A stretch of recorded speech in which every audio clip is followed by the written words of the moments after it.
అదంతా వదిలేరా, వచ్చి పక్కన కూర్చో. అయినా 2 days తర్వాత వస్తానన్నావు కదా, ఏంటి సడన్గా వచ్చేసావు? నేను రాకూడదా? నేను రాకపోతే వాళ్ళతో కులుగుదాం అనుకుంటున్నావా? సరే వెళ్తున్నాలే.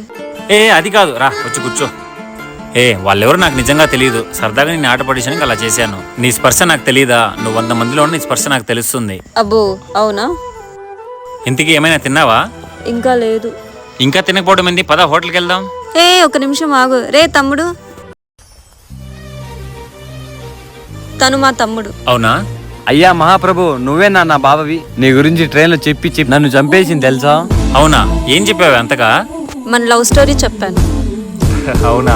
అది విని విని నా చెవులో రక్తం వచ్చేసింది తెలుసా? పద, నాకు ఆకలేస్తుంది, పోదాం. సారీ పదండి వెళ్దాం.